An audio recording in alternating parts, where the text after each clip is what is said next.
A sheriff confirmed what many feared. 11-year-old AUDRII Cunningham was killed. Prosecutors say they will charge 42-year-old Don Stephen McDougal with capital murder. I got nightmares in my head, I fear thoughts build up until I can't hear. My mind fills up into a creature.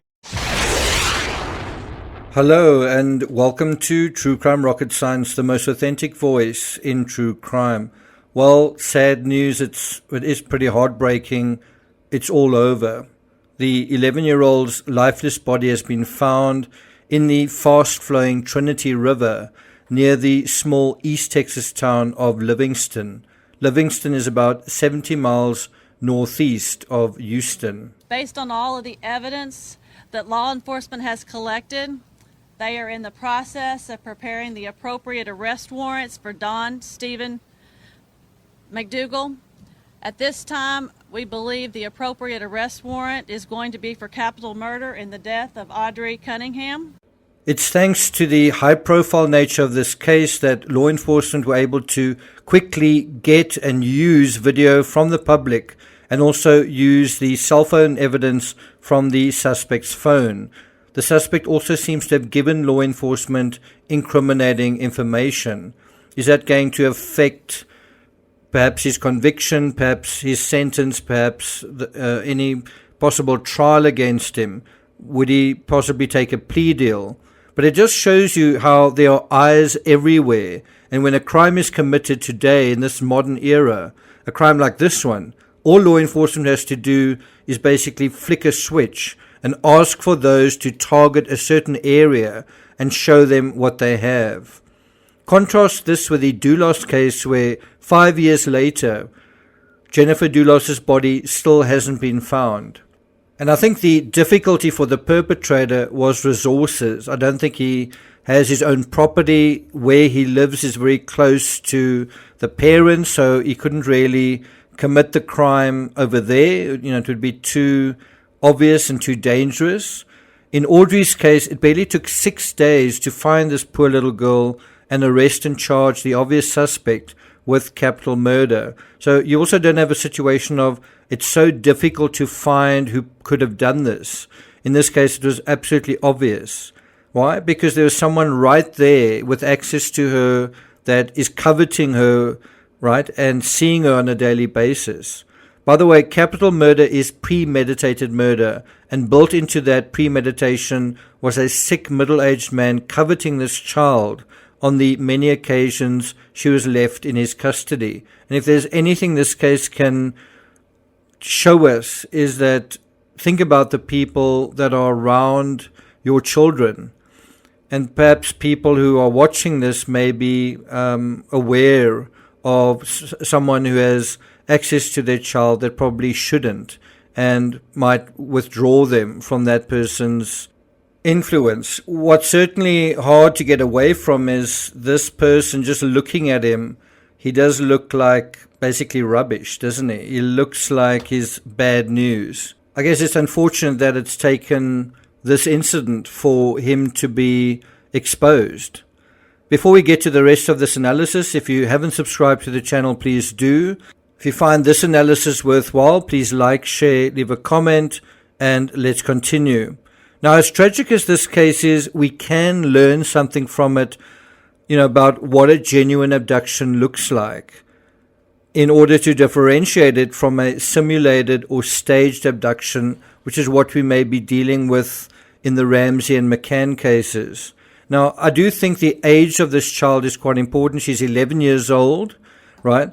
I think the idea that someone would abduct a much younger child, a child that is 6 or even 3 years old, that is actually not the target.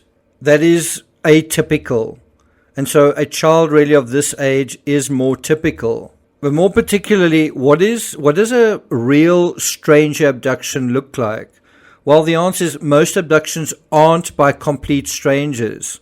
They are by somebody that knows the child in some way, someone who sees the child fairly regularly. And again, this one wasn't a complete stranger either. probably McDougall had been asked to take the little girl to the bus stop to begin with.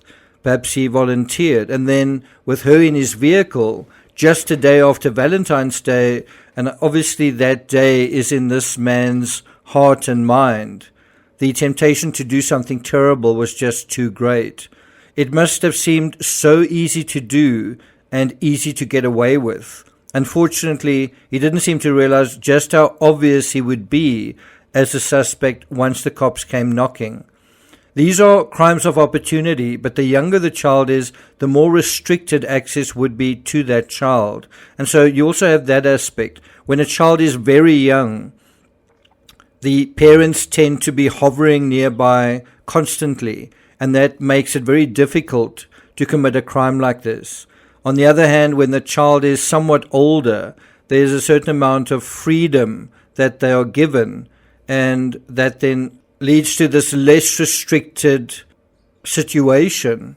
And think about it, children that are, 10, 11, 12 years old often want to play, and they want to play kind of extravagantly. They want to ride bicycles. They want to, do all that sort of thing.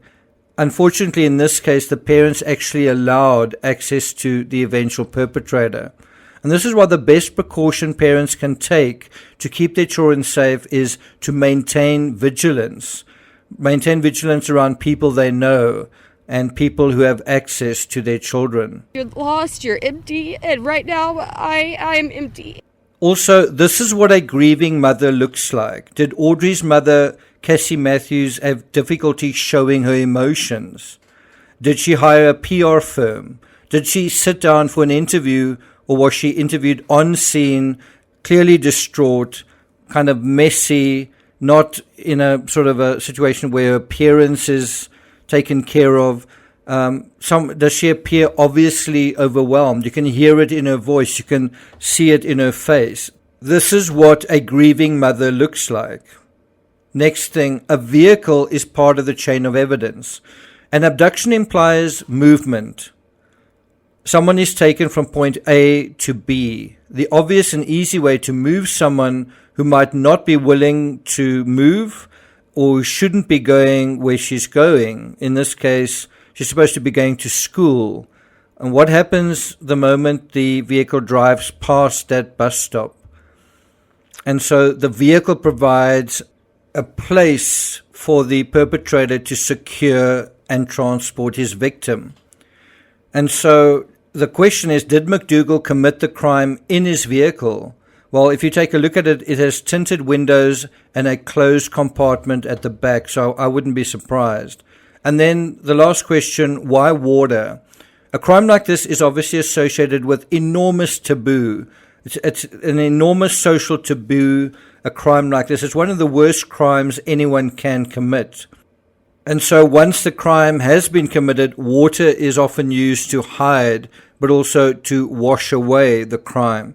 We know in the JonBenet Ramsey case that water played a factor, that JonBenet was wiped down. In the Madeleine McCann case, some of the last evidence we know is that that child was carried towards the ocean. A person, in this case a child, is taken for a particular purpose, but then suddenly that purpose has been fulfilled, and now the perpetrator finds themselves with a witness and then a body. And suddenly the question becomes, how do they get rid of it? It's hard to say at this point whether Audrey was dumped in the dam near to where Hello Kitty backpack was found, or closer to the bridge where she was found. Probably the former. And it's probably why it took 5 or 6 days to find the little girl and find her where they found her, because she had possibly washed some way in this rapidly flowing Trinity River from where she was dumped.